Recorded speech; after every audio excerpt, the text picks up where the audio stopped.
Hello everyone, my name is Gil Pasternak. I am Chair of Photographic Cultures and Heritage at De Montfort University and Project Leader of Digital Heritage in Cultural Conflicts, also known as DigiCONFLICT. I'm very pleased to welcome you back to the second day of our conference, Photographic Digital Heritage, Institutions, Communities and the Political.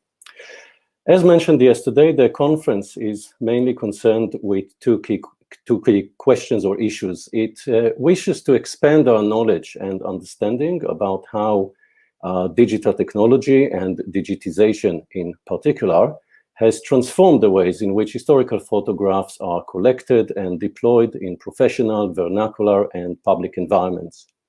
At the same time, it intends to open up critical spaces for explorations of the role that digitization has played in identifying and in defining such photographs as valuable image objects in the context of specific national, social, political, and cultural circumstances.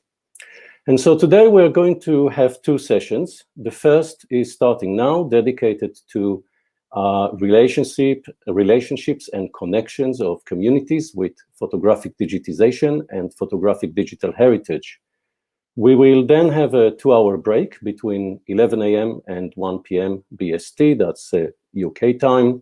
And at 1 p.m., we will come back for the final session on photographic digital heritage and the notion as well as the realities triggered by the political. We will take questions via the chat box throughout the day, and most of them, if not all, will be conveyed to the panelists after the final presentation of each session. Please remember that in order to type questions, you must be logged into your Google or YouTube accounts. And if you are watching us via the main DMU digital webpage, you need to click the red-colored Stream Chat tab, which you will find just above the live stream window, as long as you are not expanding the window to a full screen view. Our first session of the day then will mainly revolve around the question of the challenges facing the safeguarding of community digital heritage and the challenges facing institutions in a time of people-centered heritage. Opening the session is Geoff Broadway, Director of the Living Memory Project. Broadway is a UK-based independent artist, filmmaker, project director, and coach with vast experience working in the culture and education sector.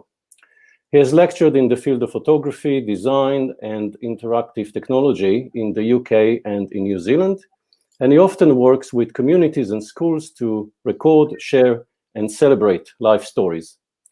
Geoff's talk is titled The Living Memory Project, Personal Photography Collections and Life Stories. Thank you very much, Geoff, for joining us. The screen is yours.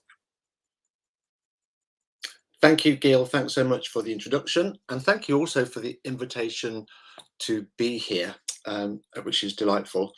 So what I'm going to do in the time that I have, I want to give you an overview of the Living Memory Project and outline its key aspects, including what our aims were, and share some of what we achieved. And as I do so, I want to touch on some of the potential challenges that emerged for local and perhaps national archives how they can potentially support heritage projects such as ours. So what is a Living Memory Project? We're just at the end of the 4-year initiative, which was based around recording and celebrating life stories that are told in direct connection to people's own personal photography collections that have been essentially collected over the last 80 years across the Black Country, which is an urban conurbation in the West Midlands in the UK. And it's funded by the National Lottery Heritage Fund, Arts Council England, and others as well. And the motivation for the project was, well, for me, who played a big part in getting the funding for it and designing the project, was how to create something meaningful which intersects the traditions of oral history, personal testimony, around people's own photography collections, which I'll talk about a little bit more in a moment. So what I want to talk about really is the key aims of our project. The first thing we did was to Well, the priority really at the core of the project is recording people's stories around their collections. We also wanted to raise awareness of the importance of these collections, especially with the advent of digital technology and mobile phones, which has changed in how people use, consume and share photography. So traditional family albums, hard object photographs have now been, in a sense, superseded. So it's a conversation about that. We wanted to create a digital archive, really a temporary archive on one level, online archive of these stories. And we want to engage with people and communities across the Black Country to share their stories and to just talk about their own concerns, perceptions about the area in relationship to their own photographs as well. And the last thing we wanted to do, well, actually it's two things that are related. We wanted to map what we could call larger collections, which are created by enthusiasts and specialists, amateurs essentially, but who have got a love of a particular area, in this case the Black Country, who have amassed essentially thousands of photographs which document from their perspective their place, which they keep themselves. So we wanted to kind of start to create actually what exists in the community in a sense of these more these larger archives, and have the conversation with the local archives about how could we go about not just mapping them, but actually representing them. So that's an ongoing conversation. So the core of the project was around recording these life stories. We worked with 60 people from a diversity of backgrounds to tell their story in conjunction with a set of photographs. And the process would start with asking them to curate or select a set of photographs. You can imagine that some people have got hundreds and hundreds of photographs. How do they start? So we help them to, or guide them through that process of choosing photographs which were most important to them about what was the story they wanted to tell. And then we would record that story. We would call it like a long form. So it'd be 1, 2, sometimes 3 hours. And it was very much a collaboration in the sense that we would then work with our participants, with the storytellers, to transcribe their stories and then try and create kind of a summary or an edited form, which was then a shareable document that we could put onto the Living Memory website. But also the whole of the story, the recording and the set of photographs, which we would then digitize. So they kept all their photographs they wanted to share. We create digital copies of them, would go into our key partner archive, one of our key partners, which is the Samwell Community and History Archive Service. Actually, there's 4 local archives in the Black Country, Samwell being one of them. So we work with people from all sorts of different backgrounds, different cultural perspectives, different ages, and we wanted to create really a space for people to step into and say what's really important to them in their own words, which of course is the heart of what oral history is about. And each story is unique, but of course the stories revolve around core themes which we can all relate to: change, loss, celebration, how do we belong, what is community, and also aspects of trauma and dislocation as well. So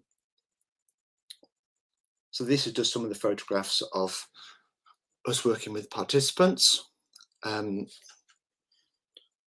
This is Herma in Smethwick and her son. And actually this is another interesting part of the project. So in terms of the participants, one of the key parts was them telling their story, but in different ways. So this was more of a collaboration because Herma has dementia. So it was about reclaiming her story in a sense with the family and for the family. And that was turned into quite a long, complicated and very rewarding process. And we also created a series of portraits of each participant. And stories, not just of their own lives, but also stories people want to share of people who have gone, who they feel should be recognised and marked as well. So the photographs in these archives, the photographs that are in these personal archives, community held archives, these photo albums, shoe boxes, in plastic bags in some cases. These random gatherings of these images are just beautiful to look at, I think, and it's a real joy to work with these kind of artifacts, these physical artifacts, which kind of carry the trace of how they've been used, and they represent all different aspects of life. Often, you know, popular genres of how popular photography was used in that sense. They were created for private consumption, often taken at family gatherings, intimate moments in the home, and school photographs, holidays, and so on. And of course, I'm just taking these out of context, but these are all part of some of the stories that we recorded. And the aim really was for us to create with the archive a kind of multi-dimensional perspective of the different people who make up this region, which reflects their personal experiences, but also talks to the wider picture of an area like much of the UK that's undergone radical transformation in the last 80 years from the post-war social democratic period with full unemployment and large industry, particularly in the Black country, to much more fragmented communities. And so the bigger concerns of people talk about the bigger economic, cultural, and environmental changes that have taken place as well. And this was showing some of these just beautiful photographs that people have shared with us, which I'm sure we can all relate to. I'm sure you've all got related in your families some images that might resonate here. And this is a great example of how people use photography in different ways. So this actually was taken in Kingston, Jamaica. This is part of Herma's story. And these was photographs that were taken as kind of calling cards to send back to family, or family if from families who've migrated from different places. This is from Kingston, Jamaica, being sent to Smethwick in the Black Country. Just quickly about the wider collections I mentioned earlier on. So this is a part of this mapping exercise we did of people who created these archives, which was actually more documentary and of topographical subjects of the landscape, which changes over the decades. I won't say too much more about that, but just show you just a few of those images. And so we work very closely with the archives. As I said, so the archive receives a kind of a digital compendium of all we've created, which just goes into a kind of self-contained box, which are just digital files. Then we have our website as well. But we opened a conversation with them really about actually how does the archive accommodate this kind of photography. At the moment, the local archives have no photographs of the genre of family photographs. It's not something which is part of their collection. And so that's something which we talked with them about, and about how that could work. And I think one of the key challenges with that is that it's about resources. So just physical resources of how they're going to choose of all these thousands of collections which exist in the community, all these family albums. If people want to start or they make a call for submissions, how they're going to choose which ones to archive. But also, in a sense, there is a difference between the family album and its function and how it might therefore be understood in an archival sense, which might get abstracted or taken away from stories and traditions of storytelling around the photographs, which create an interpretation of what it is we're looking at with those photographs, which require, let's say, subjective activities. So that's a very interesting conversation we had with the archives. But it's also a question of two things, really. Space. The local archives are completely full already. They don't have the money or the resources to accommodate more stuff. But also really about what is the legacy? How do we communicate to people who have these fantastic, important archives, these personal archives, and what to do with them? So the archives work closely with us to, as part of our sharing days and our events, which I'll talk a little bit more about in a moment, to encourage people to recognize that they are the holders of these really important collections, and they need to look after them themselves and preserve them and treasure them, and actually look technically about how to actually do that. So actually how best to look after these images so they won't start to degrade. And we can talk about a little bit more about that in the Q&A if it comes up, I think. So what we'll do now is actually talk about the wider projects. That was kind of the core of it, which is these stories and collected the photographs. But we also had, we ran over the course of the project over 180 public sessions that included 13 temporary exhibitions, training days, talks, sharing events, film screenings. We commissioned 4 films to be made about the project. So we did a huge amount of cultural community activity around the themes of the project as well. So I just want to quickly run through a little bit of a relay race just to give you insight into the kind of the breadth of the project. So this is working with Dudley Archives, actually, Richard Lewis of Dudley Archives. Training, we had 60 volunteers working with us, different times of the project helping us. This is about training around oral history, which is, as I'm sure you know, it's a distinct discipline and needs training, but actually doing it around family album, doing it around personal photographs is a challenge in and of itself. How to contain it, how to hold it in a way that actually makes sense without all these photographs creating this fragmented story which goes off in all these different directions and actually don't make any sense when you try to put it together as something which can be shareable. So this is from that training day. We had several training days, and we had a huge amount of collecting days. So we'd hold it in libraries and community centres for people to come and bring photographs, to talk about photographs, working with different cultural groups, community groups, talking about the project, sharing stories. And this was a key way to find and recruit participants as well. A key part of the project running through it was what we call micro projects. So these were quite bespoke, standalone. We would commission a cultural practitioner maybe to lead on these. I'll just give you a quick overview of this. So this is Jim Rippon with his hand on the computer. He's created this beautiful archive of an area in the Black Country called the Rowley Hills, and he's been photographing this area for probably 5 decades, up to 6 decades now. And we created a series of guided walks to invite the public to come and explore the region in conjunction with Jim's archive, with Jim's photographs. So we made this lovely little publication and invited at different days people to come, walk around the hills, look at the photographs. But there's also an invitation for people to come and share their stories, to come and share their own experiences and their own perspectives on the area as well. So it's very much about an invitation into the project as well as just talking about particular photographs. So that's Jim. We had a whole lot of talks about different aspects of the archives. This is Anand, who's talking after me, talking about his archive.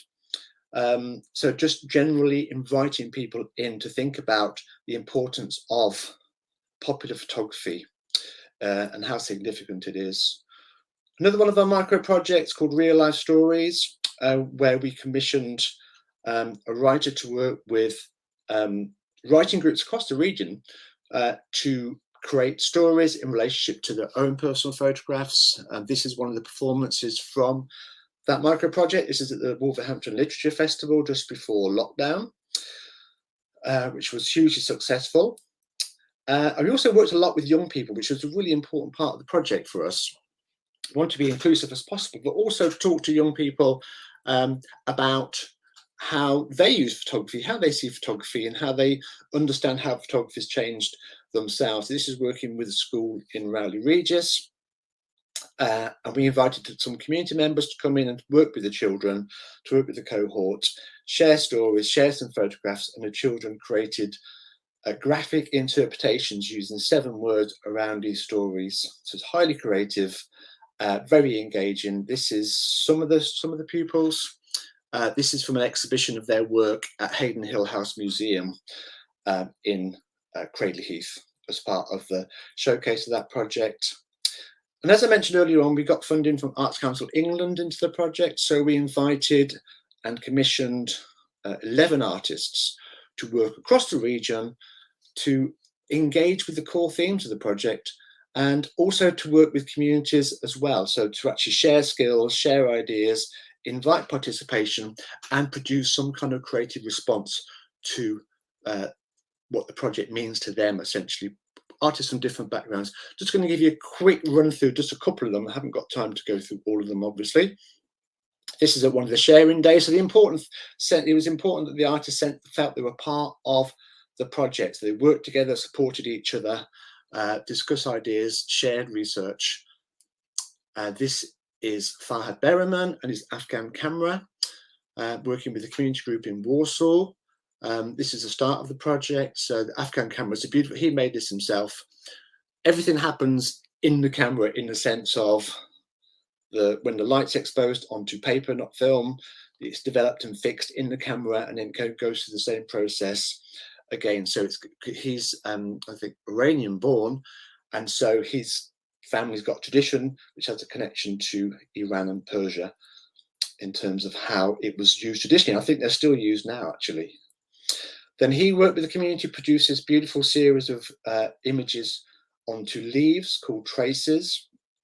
There was also stories that went with these as well. So we created a set of 8 of these. And this is another artist, Mel Tomlinson, who worked in Dudley, and her practice, well, she worked with lots of different community groups, but she invited people to work with textiles, printing onto textiles, embroidery, collage, and she ran a whole series of workshops exploring ideas around sense of place. We worked with Dudley Archives, who shared a whole lot of photographs into the creative process. This is at one of the community cafes, one of our participants. And Mel made this beautiful piece called A Place with No Name. So it's kind of confluence of different aspects of her own research, her own family connection to the Black country, the stories that were shared with her as part of the making process. This is a 3-dimensional, as you can see, house. We seem to have lost one. You can see it's got a perspex side. So you can see the objects that she's created inside as well. The last artist is actually the person who's going to follow me in, and he was commissioned and he made a piece called Indian Workers of the Black Country, which is a celebration of the contribution that people from across the continent had made to the Black country over the decades, and created these beautiful triptychs with participants who shared their story through writing their own archive. And so how did we share the project? So as I said, we had our online archive. We've got the Living Memory website, which has everything on there, but we also created a lot of exhibitions, to pop-up exhibitions, longer term exhibitions, to invite the public to come and share some of these images, but also the images and the stories in lots of different places, very publicly accessible. This is Tipton Library. And this is also Tipton Library. This is the opening of one of our exhibitions, but this is our participants who have come for the opening. These are all people who have shared stories and are featured in the exhibition, have come. So this is one of the ways we share back some of the images. So we would take some of their story and put it next to their photographs to create context and help with the interpretation. So these are the people who've shared their stories, beautiful images. Another exhibition, Wolverhampton Arts Centre, just to give you a sense of the different places and spaces that we showed in. And our final showcase exhibition was in the New Art Gallery, Warsaw, which is only just closed now. So we had a run of just under 6 months, which was just absolutely fantastic. This bringing basic confluence, all different aspects of the project. So archives from participants, photographs, the stories, and the artworks, all the artists' work were represented, and the films. So just quickly running through these. and we had a fantastic closing event last weekend.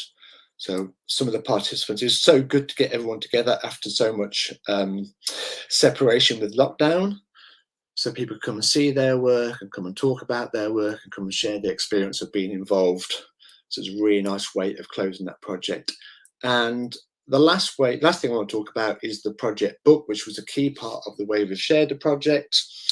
So the Living Memory book is a beautiful 500-page publication which contains aspects of all the stories, the micro projects, the artist commissions, aspects of the bigger collections that I kind of referred to earlier on.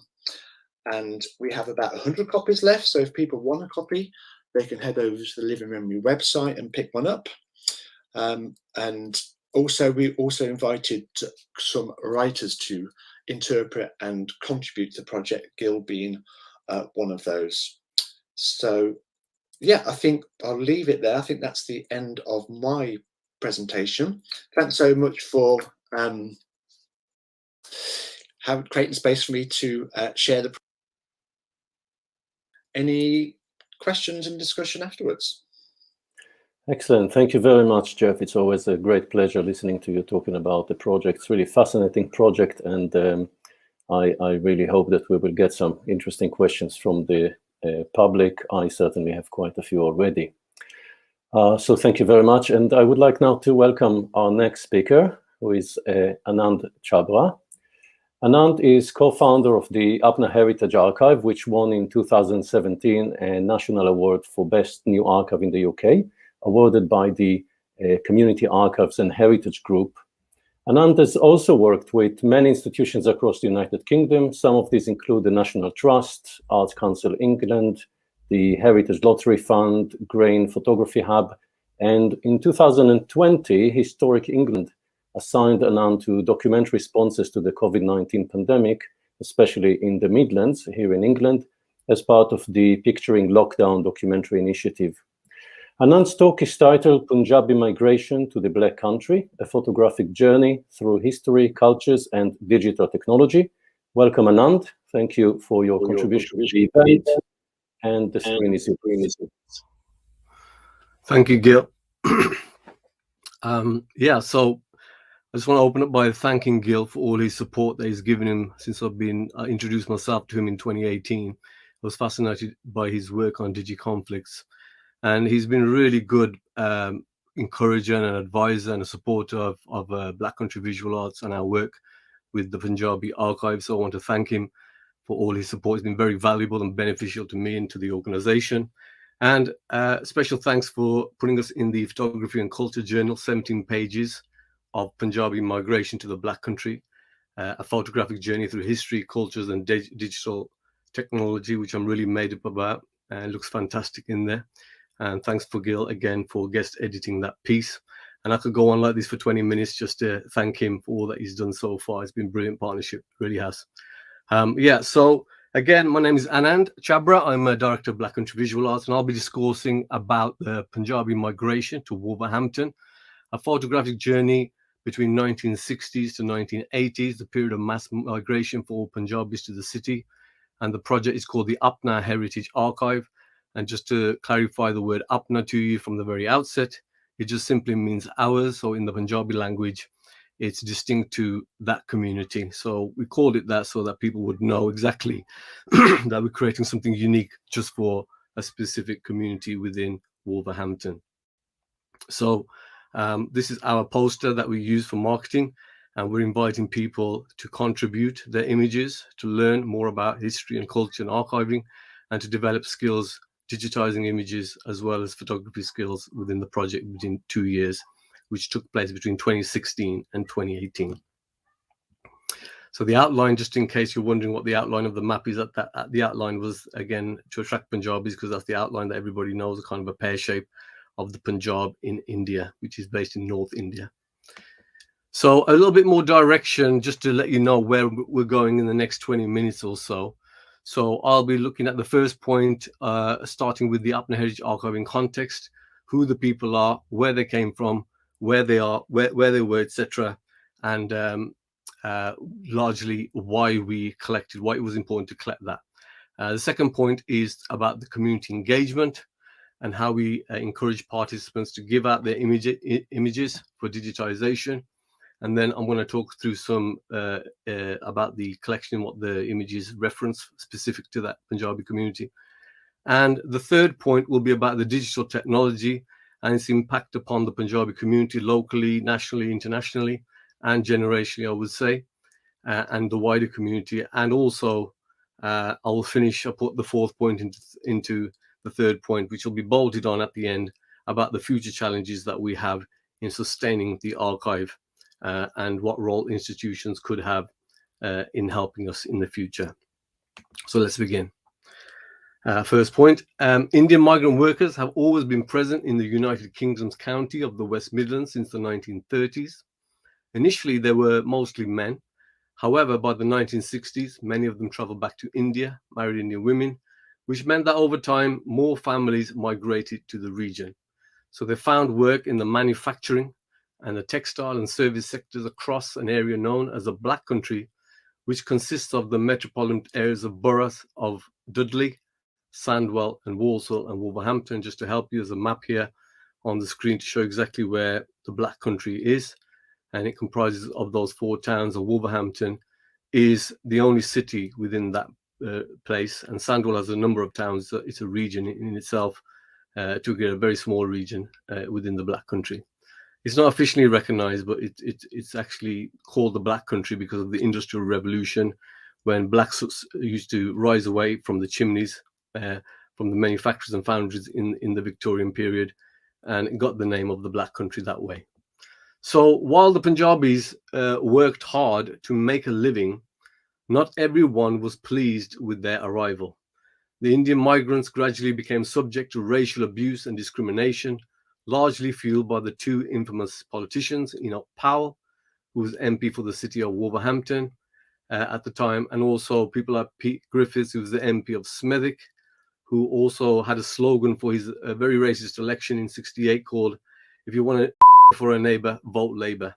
And this gentleman, Enoch Powell, like I said, he was our city's MP in the 1968, and he became very famous internationally and nationally because of his infamous Rivers of Blood speech. So one morning in 1968, he called the local media in Birmingham together, and he said, "I'm about to make a speech. It's about to go up like a rocket. And whereas all rockets fall to the ground, this one's staying up."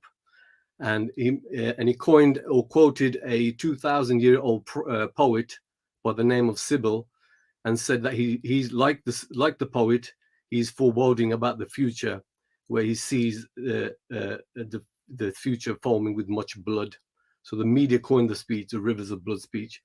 So while he was right to stay in the psyche of people for negative reasons, it really kind of got into the psyche of the white working classes who got behind him and opposed the mass migration that was taking place from people of color from the 1960s and even to the present day. There's a little bit of enmity, I would say, between the white working classes and the Asian community. The Asian community doesn't really feel particularly that ingrained or welcomed to this day for this speech.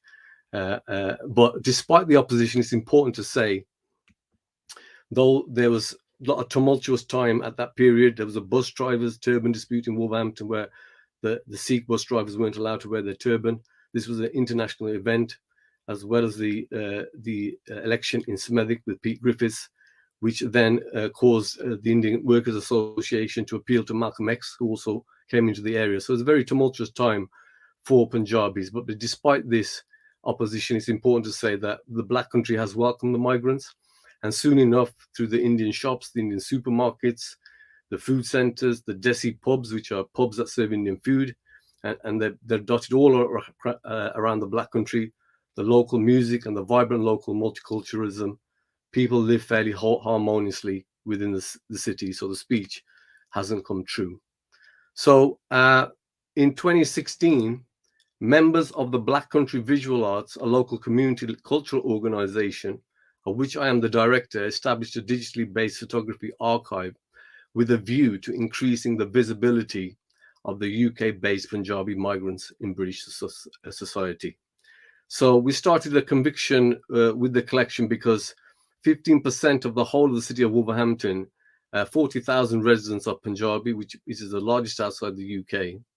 And there wasn't a single image anywhere, even in the city archives or anywhere in the Black Country, chronicled or documented a photographic collection of this community. So with that conviction, we started this project.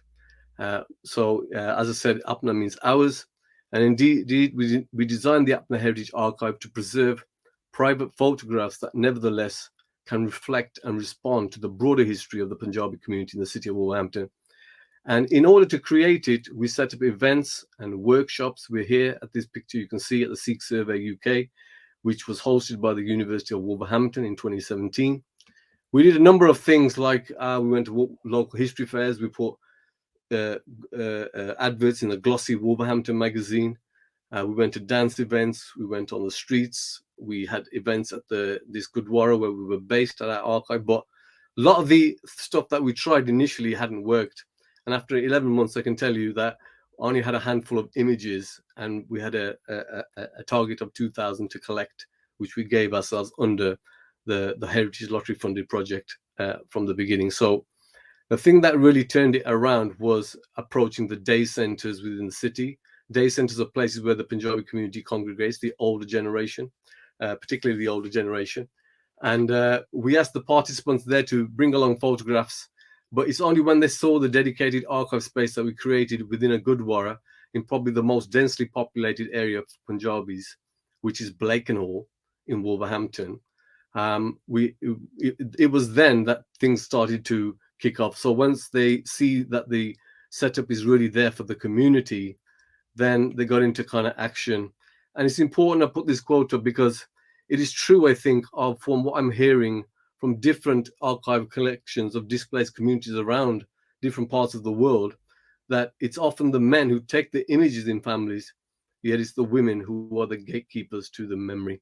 So the ladies always love to talk about their families, they love to talk about their images, they remember things far more greater, whereas the men don't tend to want to get involved, is what we found. So we're very thankful to the women of the city, the Punjabi women, who then start to give out in droves their albums. And so we basically attempted to capture the cycle of life by digitizing and photographs of birth, marriages, and death. But we also found it equally historically and sociologically important to digitize the photographs showing material objects such as first cars, like you see here. These pictures were sent back to the Punjab to show family. And sometimes they pose their kids. A lot of the times we found in front of their new television sets through the 60s and 70s, because they demonstrate obviously the social mobility and the aspiration to settle. So the other things that we collected were things like the ephemera, the things that the community left with when they left the Punjab. Here's a letter that someone still had of their permission to travel and a voucher to travel to the UK from the British High Commission in New Delhi. And so we collected those kind of things that they're left with, even gifts from their family, and other things that they wanted to come here with to remember their families back home. And the other things we started to collect were evidence of their working lives. So this is an overall from the Goodyear factory, Gurdev Rai's overall, and he was the first ever Asian on the racing car division at Goodyear's. And, these are the untold stories. He had pictures in his collection of people like Jackie Stewart and Jackie Brabham, who were like the Lewis Hamiltons of their day, coming over to him to thank him because he made their tires for their racing cars. So these are the untold stories that we wanted to unearth. And we have those photographs of him, meeting Jackie Stewart and that kind of thing. But it's important to collect the ephemera as well. And also, finally, we also took a record to add to the vernacular collection what the present day first generation looked like in 2016-18, who they were, what they did in the city. And there were 75 of those portraits in total. So by 2018, we had digitized over 2,000 photographs and then made them fully accessible online via the Black Country Visual Arts website, bcva.info, as well as we handed over 2,000 images on a hard drive to the city archives. So together, these photographs offer a unique set of insights into the community's private, social, and cultural lives.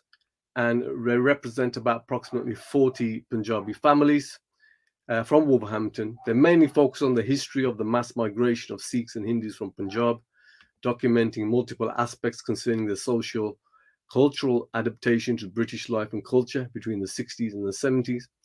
For that reason, the archive points at the heritage, family histories, personal life stories shared by many other UK Punjabi immigrants. And at the same time, it particularly visualizes how families have become entwined into Wolverhampton's social fabric and the collective experience of its residents. So moving on to my final point on the digitization of the impact of digitizing the images. So we never, took people's images and kept them in an archive. We digitized them. Excuse me. And this photographs facilitated their transition, therefore, from personal environments lying latent in people's homes into the public space. So this is a picture from our Instagram page. So coupled with their collation of socially and culturally potent historical sources. More specifically, the digitization process enabled us to share the photographs with interested viewers from all around the globe without their owners losing the original object image. Photographs from the archive appeared relatively regularly on community-related social media pages, triggering opening discussions about Punjabi culture, history, and family heritage. Similarly, aware that people experience archival photographs differently. Sorry, I missed one slide, so I'll just share about this. That this is an analytic page from our website hosted by Squarespace, and they have a physical map. So at the bottom, you see between 1 and 251, where the people mostly log onto our website online and take a look. So between July 28th and August 26th, we have 386 total visitors. But what's fascinating for me is that it happens in the areas that the Punjabis have mainly migrated to. So USA, Canada, Australia, Europe, Africa. I don't know how the connection to South America, but certainly China, Hong Kong, those places where they've migrated to. And there are more people have migrated outside of the Punjab than there are inside. There's 20 million Punjabis inside of Punjab as population, and 27 are displaced around the world. So this is another, again, the City Archives regularly tweets out images from the hard drive we supplied on various themes, which is great. And again, it's the responses from the younger people that people respond to on the quotes from these pictures. So that's how the word gets out to locals in the community. So I'm just going to show you a 20-second video with no sound.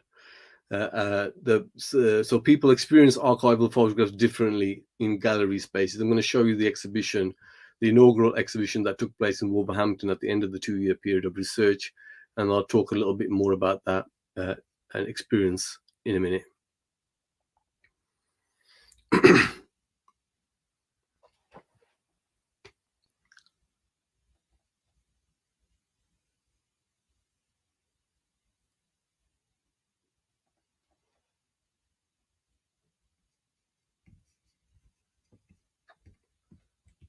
Sorry, yeah. Okay, so basically as you enter the gallery, the main point is you saw those rotating images in the backdrop were 3 decades that we had on the wall.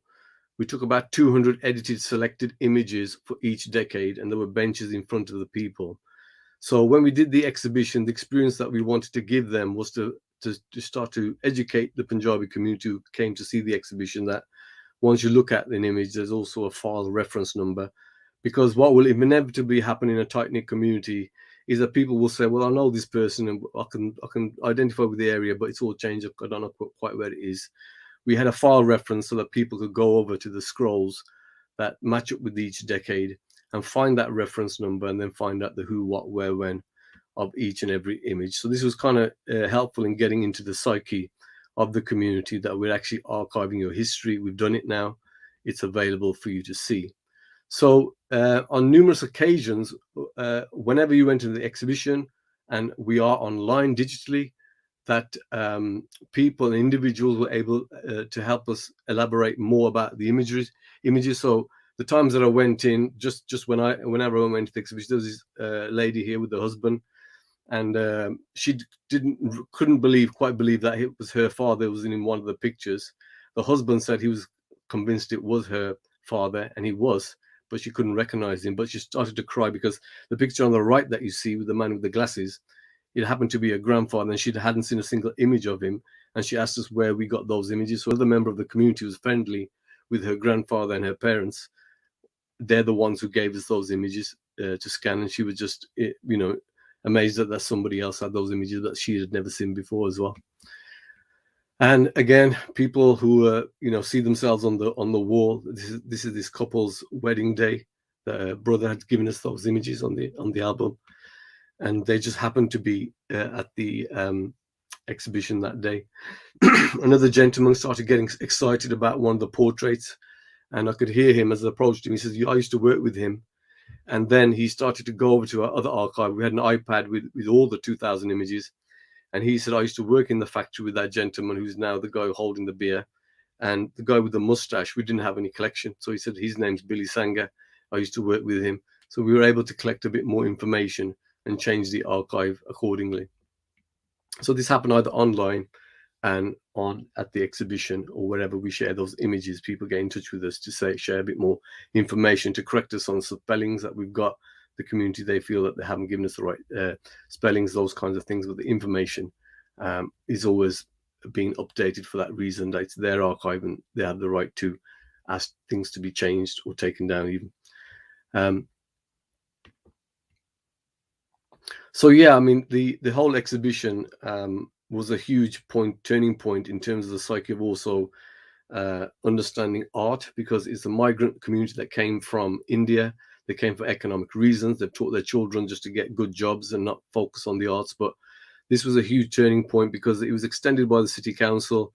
I think we had about over 27,000 visitors in a 3-month period at the beginning of January 2018 to March. And so it was fantastic to get that. And, as an artist myself, I always believe in the power of the still image, that art has the power to communicate all the research and development that we did. And people made comments like it was a religious experience for them, and people often stayed more than 1 or 2 hours. We also had a selfie studio. This also helped online because people were able to talk about the images, that they'd seen, as well as take their pictures on the selfie studio and highlight the exhibition. And this all helped in terms of promoting the exhibition and the archive to the community. So online or otherwise, public sharing of the digitized photographs has increased the community's engagement and its heritage, as well as the interest of others in the story of the community's complex past.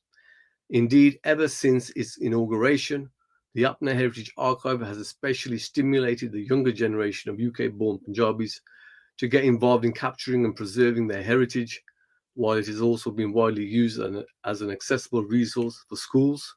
This was a Sikh school that decided just to turn up one day and look at their history through the archive, through the art teacher, which was brilliant to see. And as well as colleges, the university came on to engage and teach the students more about local history of culture and migration.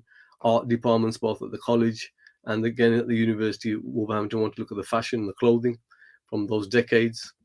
And photography organization wanted to look at the various formats within the decades that they reveal, which is a byproduct. We never meant to do that, but it was a good side effect. So yeah, the more day centers and more community members came to see the images and got to know about it as a resource for them. And schools as well began to develop their own studies on the topics. So we created in this school, we went and created a preservation of heritage and culture within the year group of year 6 at St. Luke's Primary, where we took a portrait of each children and they began to write about themselves and then present and break down and tell each other about where they were from, who they were more broadly, So there were 30 different languages spoken, different nationalities. It's fantastic to see one day, these kids have been through their whole school life for the year 6, and then they began to talk to each other about their heritage that they didn't even know anything about. I remember one girl saying to a Pakistani a boy that he had, she said, my families are royalty in Nigeria. And he said, I would never have thought you were a princess all these years, you know. And the kind of discussions that they've had was really, really fantastic. We also taught them photography skills.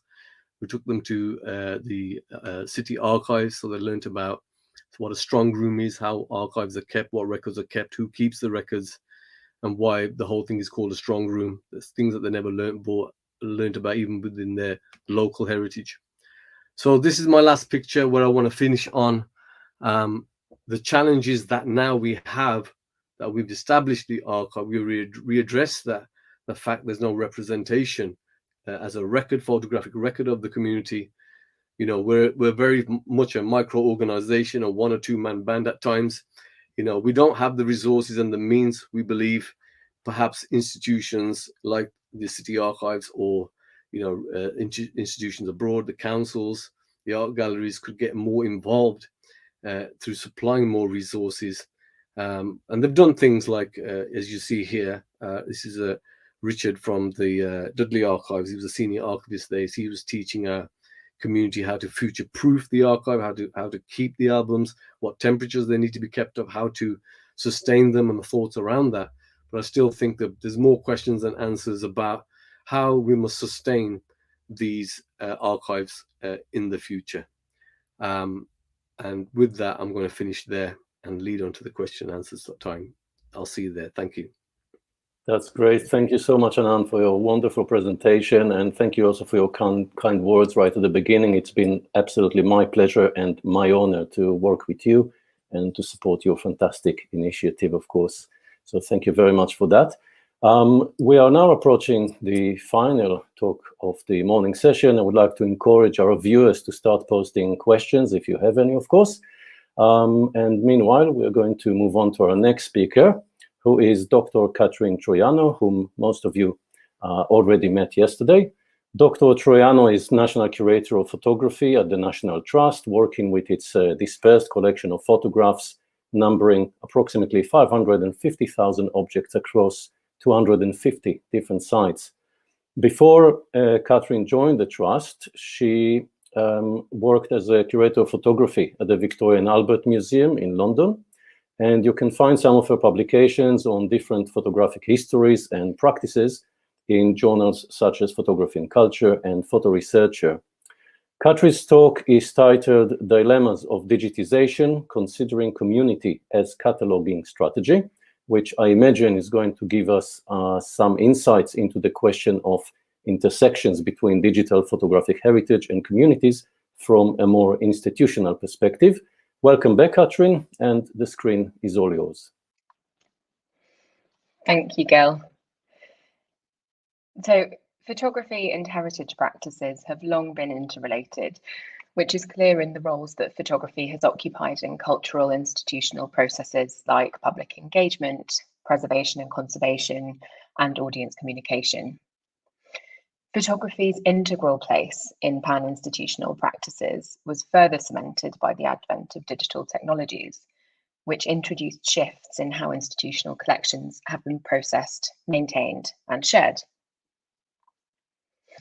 The implementation of digital image-led databases, namely digital asset management systems, collections management systems, and content management systems, chimed with institutional aspirations around access in the 2000s and the early 2010s, though scholarship has since well documented how indiscriminate digitization caused as many problems as it solved, challenging the idea of discoverability as synonymous with access. Databases functioning as facilitators of institutional heritage also positioned photography undeniably as mediator of cultural experience, which fell in line with the reality of photography as a mediator of social and behavioral cultures in life beyond institutional settings. Whilst these tendencies threw up many questions and attempts to answer them about the nature of photography in this context, much attention was given to the implications of the so-called material qualities of photography, which is a phrase that has proven itself as an arbiter of an often unhelpful binary in relation to digital image cultures. However, the broader question of photography and digital heritage through databases in relation to institutional roles and responsibilities around community, who we're working for, how we're working for them, that's been less explored. Of course, institutional databases and the photographic content that's held in institutional databases span different collections, as well as much broader ideas of institutional histories and contemporary experience of institutions, for example, in images of visits, of learning events, etc. However, as the Trust's photography curator, in this paper, I'm thinking specifically about the role of the National Photography Collections at the Trust, which means I'm considering photography twofold, as part of these formal collections of photography, as well as an aspect of the pan-institutional functions like documentation that touch far more widely than the formal photography collections themselves. The Trust's National Photography Collections comprise about 550,000 objects across about 250 properties in England, Wales, and Northern Ireland, and they span the 1840s to the 21st century. 19th and early 20th century holdings are particularly strong, as are representations of status, family, land, travel, labour, and architecture. The collections include innumerable studio and so-called vernacular portraits, alongside many photographic albums.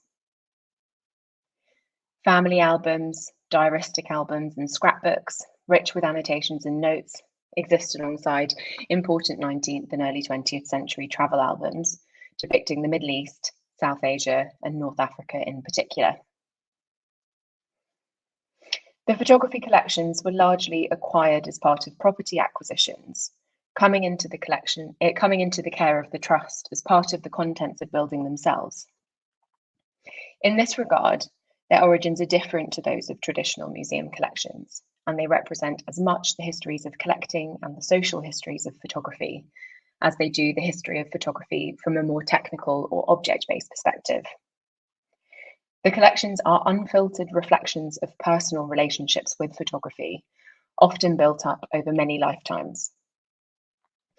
Through this, and the fact that the Trust also cares for the places and everything else that these places contain, we can learn a lot about the social, historical, and political cultures of photography from our holdings.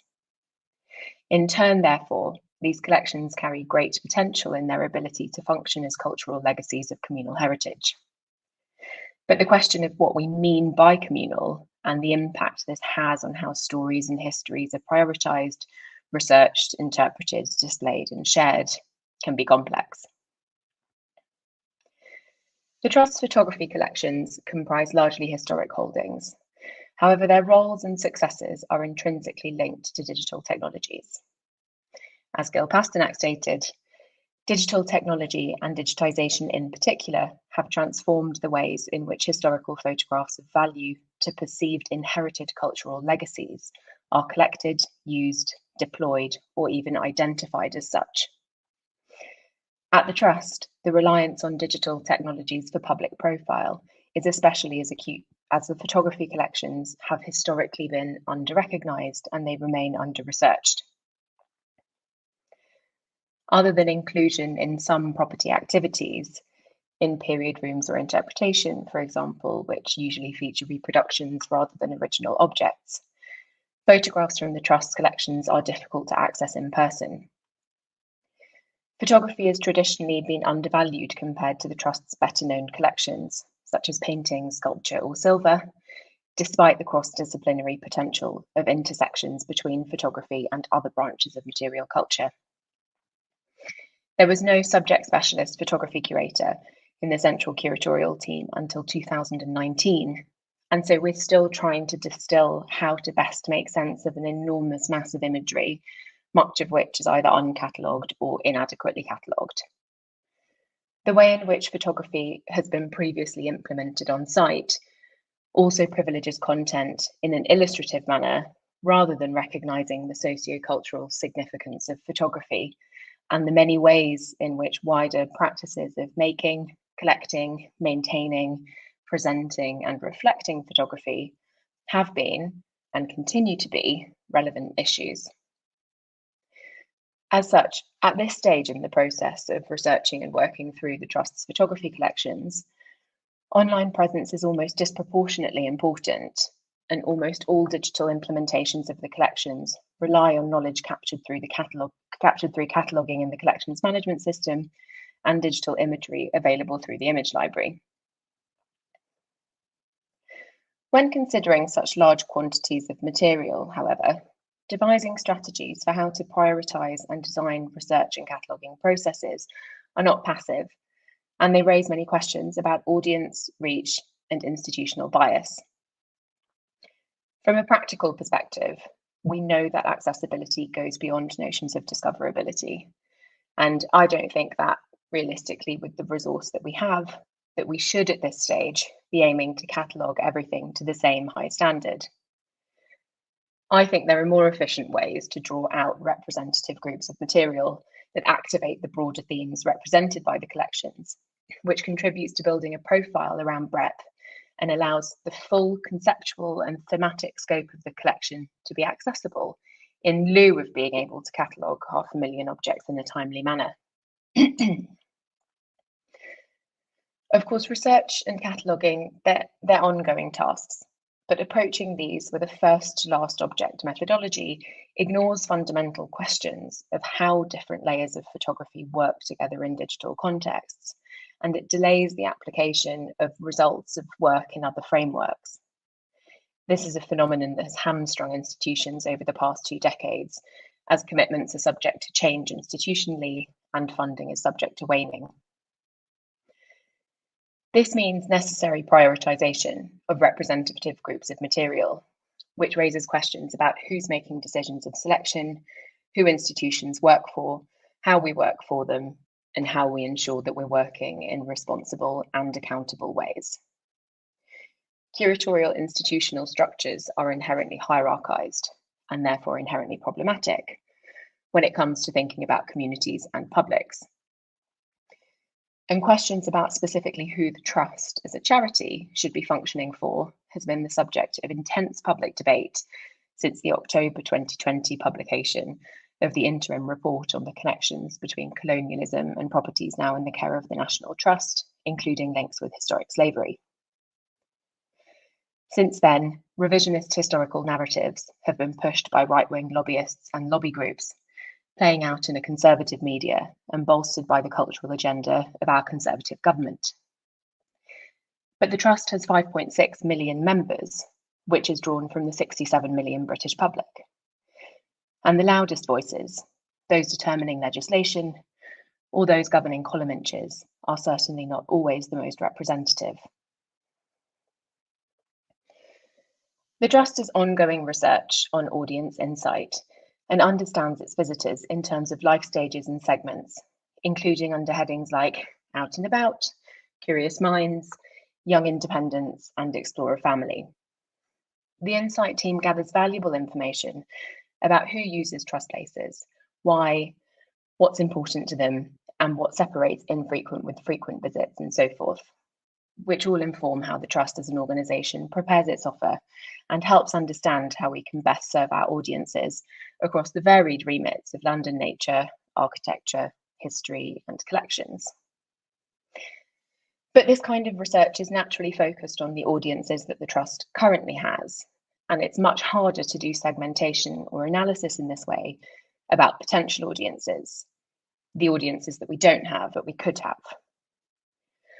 What we do know is that our existing audiences do not reflect the diversity of the general British public, and that as a charity who by design strives to be forever for everyone, there is work to be done to be more appealing, relevant, and accessible to wider tranches of the public.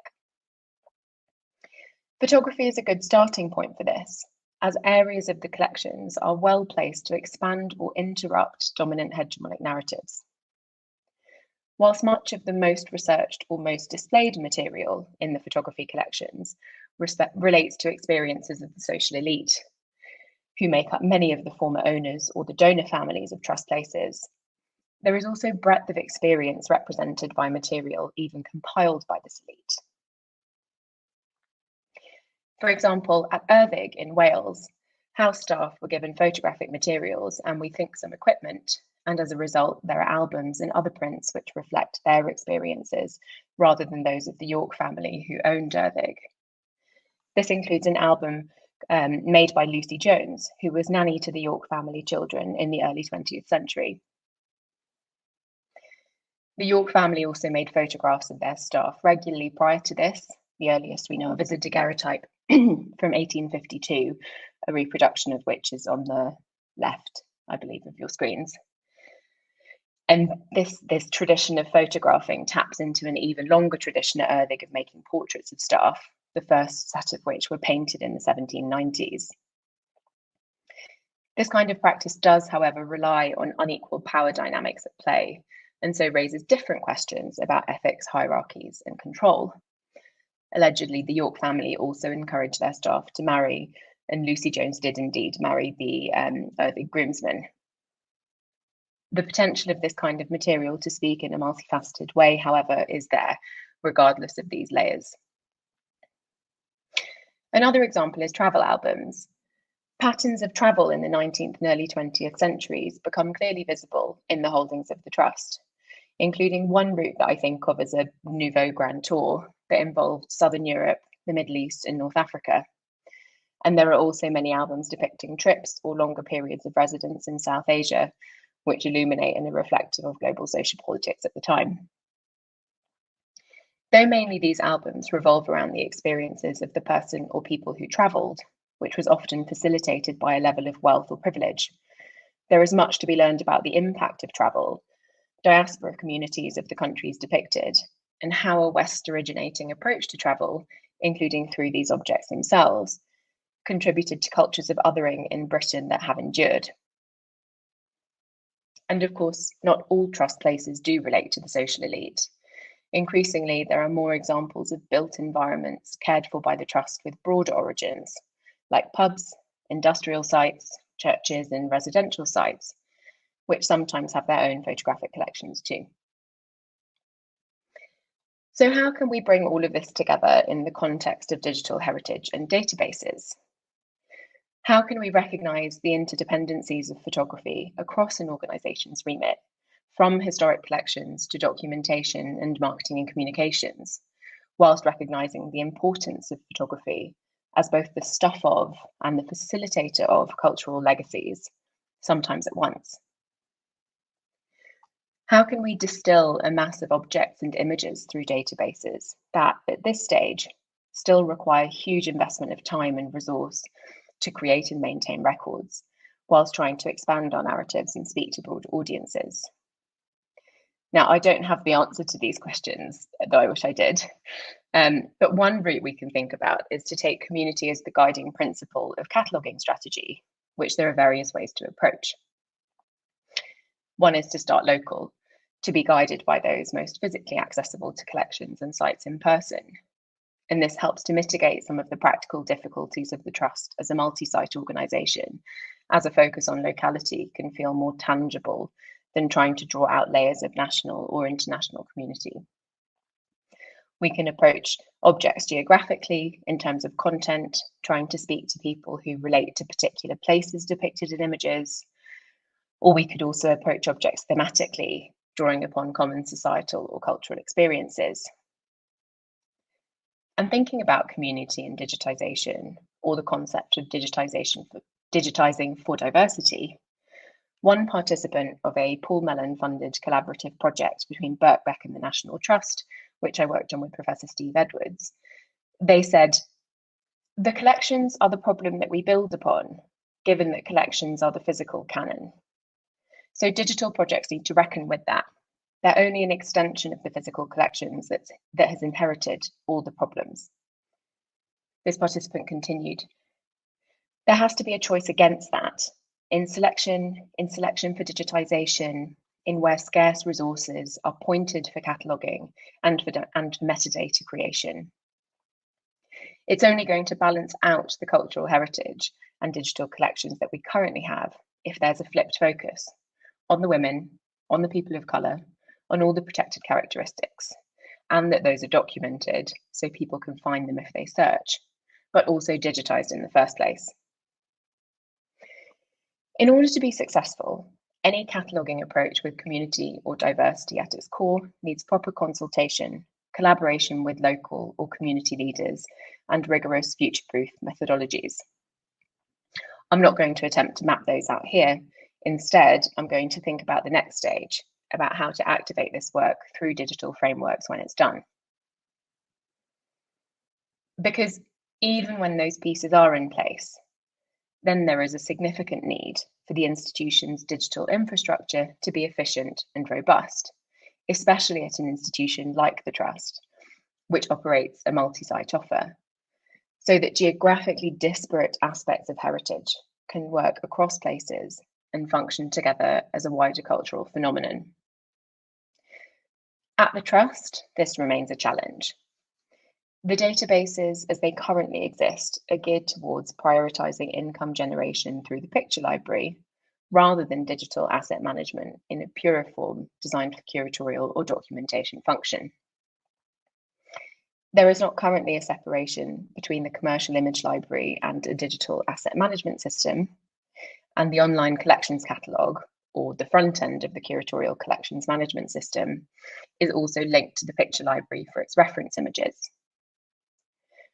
However, though curatorial staff are responsible for cataloguing, many of those same staff do not have access to the high-res images from the picture library, which complicates how research and cataloguing can lead to public engagement, a fundamentally curatorial task which can make or break the connection between collections and community. It's also important to consider the biases of digital infrastructure in itself.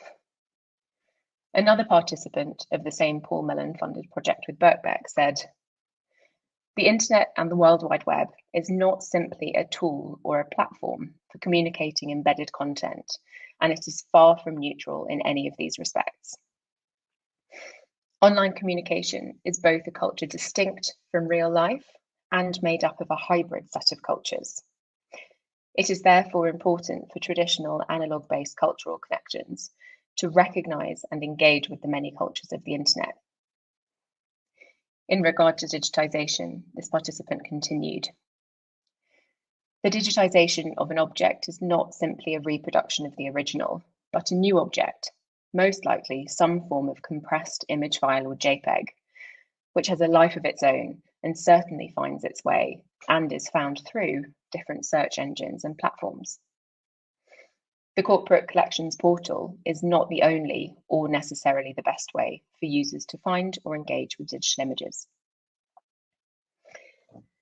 Now, being able to think from an institutional position that considers these kinds of issues feels really quite far from where we are at the Trust now, although it is integral to any decisions about cataloguing and digitisation in an effort to avoid reinscribing or perpetuating issues in approaches towards photography.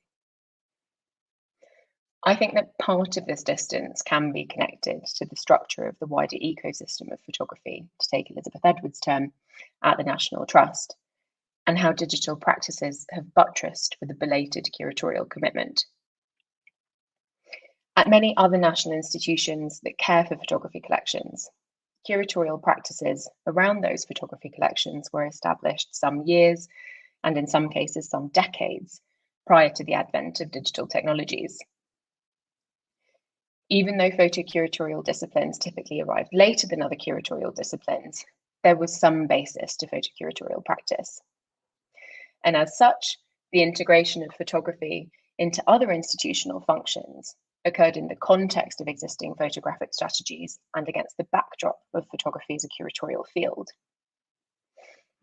At the Trust, however, the absence of photography curators at national level prior to 2019 has meant that the introduction of photography in pan-institutional digital remits did not happen against the same kind of photocuratorial backdrop, ultimately devaluing digital photographic imagery, rendering photography as transparent, and positioning photography as a vehicle for delivery of other objectives.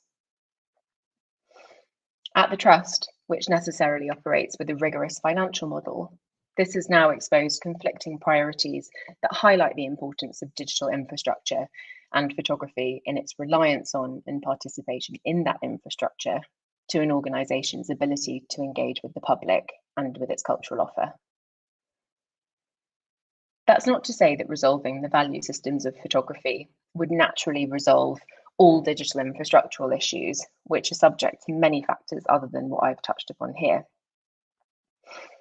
However, attention to photographic value systems would boost the possibilities of the formal photography collections, which have great potential in relation to heritage and community. It would recognise the importance of digital asset photographs and documentation processes as heritage in itself, and it would facilitate an understanding of how these aspects of institutional photography work in relation to one another and in relation to the myriad other applications of photography institution-wide. And in many ways, this paper has raised lots of questions and answered very few. However, that is also the reality of working with collections at an institution structured like the Trust and with its history of engagement with photography. I hope at least we're able to open up a conversation about approach and practice that perhaps we continue in the panel discussion to follow. Thank you. Thank you very much, Katrin. Another fantastic presentation. While we're welcoming back all our speakers, Anand Chabra, Geoff Broadway, and Katrin, I would just like to remind our viewers that we are taking questions from the public. You can type your questions in the chat box. I've got only one question, so thank you for the person who submitted this question. I'm going to address it shortly. So thank you, panelists, once again. I really enjoyed all your presentations, and I'm certain that everybody on the other side of the screen found your presentations really fascinating as well as highly thought-provoking. I would like to start with one question of my own, then we will take one question from the public. Hopefully we will get some more questions meanwhile, and then I've got plenty other questions, so there's no reason to worry. I suppose before we start the discussion, I would like to try and understand how each of you understands this term community. The question of what constitutes a community has been, of course, the subject of many studies for many years. And I'm wondering if each of you could perhaps first clarify, how do you understand the term? Who is included in this category of community? And even more importantly, perhaps, and more pertinent to the subject of the conference, how, in your opinion, working with and on photographic digital heritage is a process that participates in the formation of communities and also perhaps in dividing communities. So what is community for you? How do you think photographic digital heritage helps forming communities? How do you think it might also participate in dividing communities? Who would like to go first? I'm more than happy for either of you to start.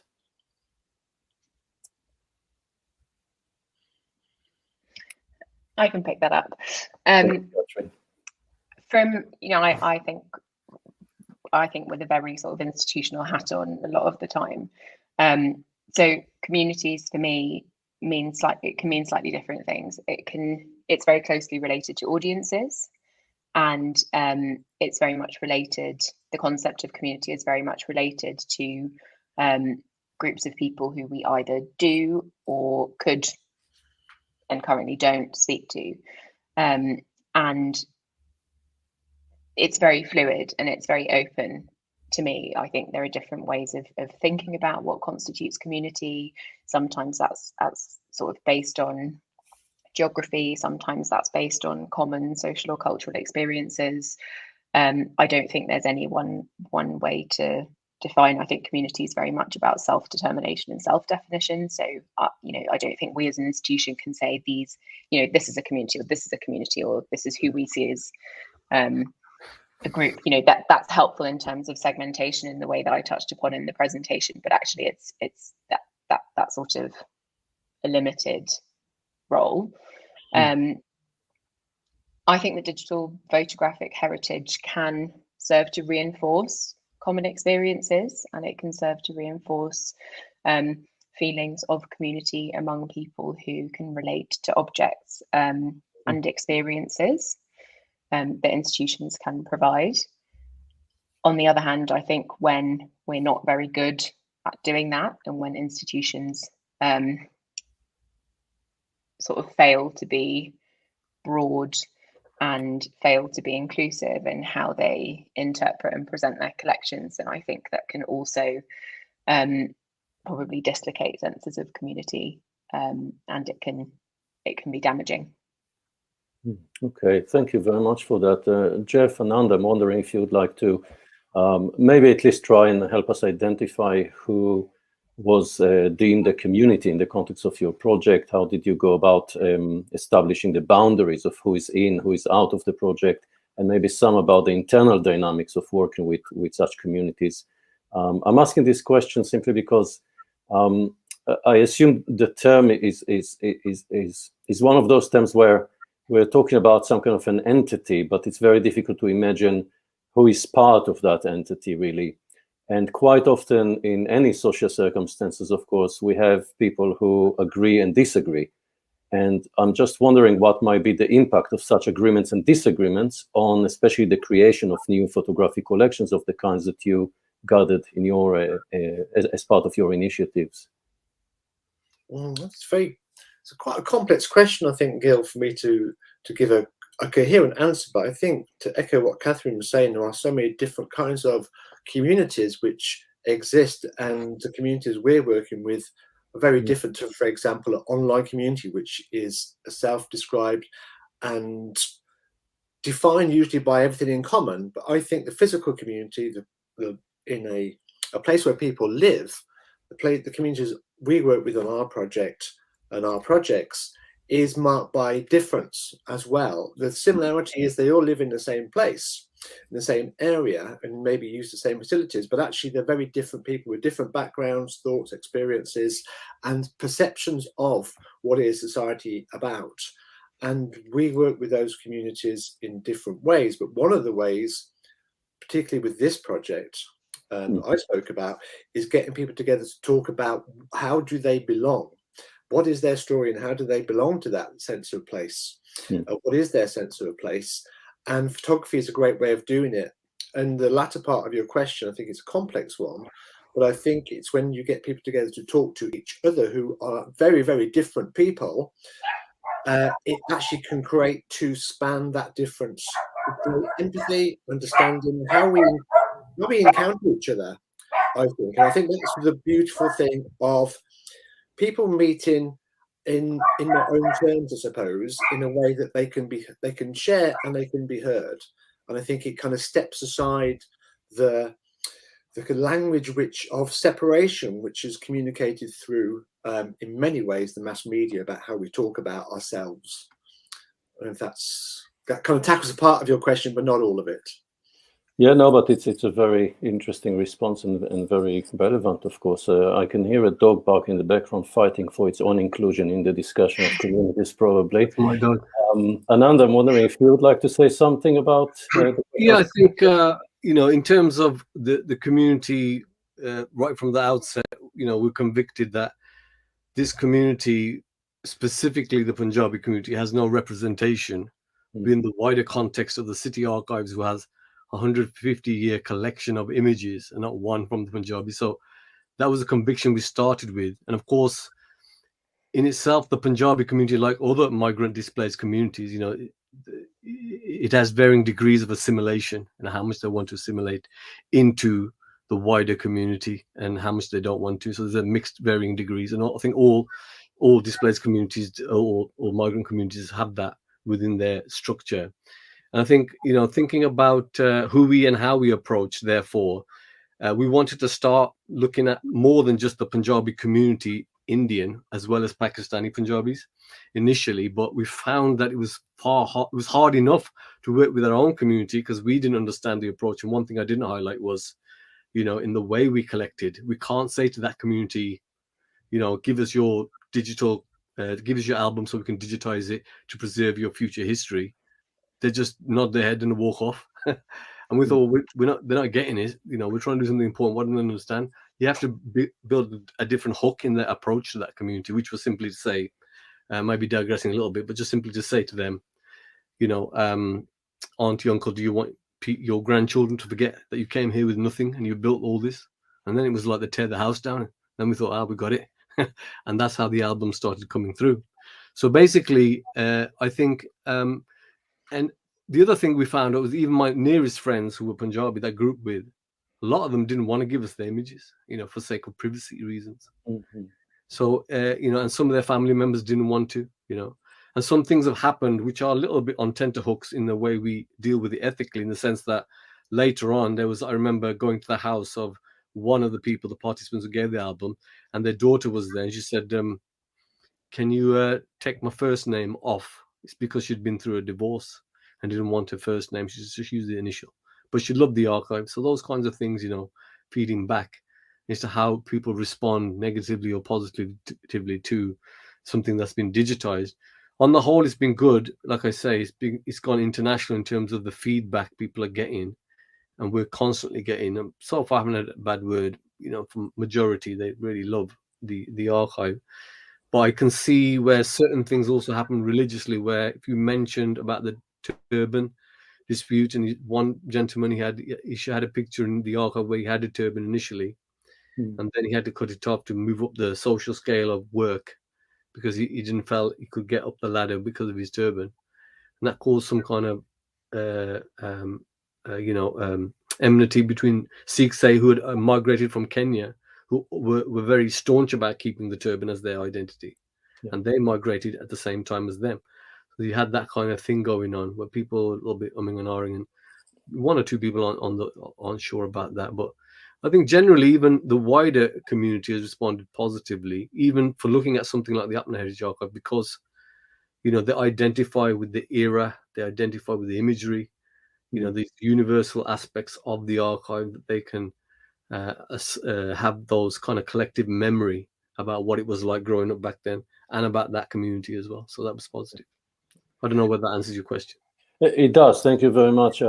My intention, I suppose, in prompting this question or those answers from you is really to try and break the myth, in inverted commas, of coherence within community. I think quite often people are using, in my experience, at least in my circles, at least, people tend to use the term community as if we're talking about a homogenic, coherent group of people who have exactly the same interests, exactly the same aspirations.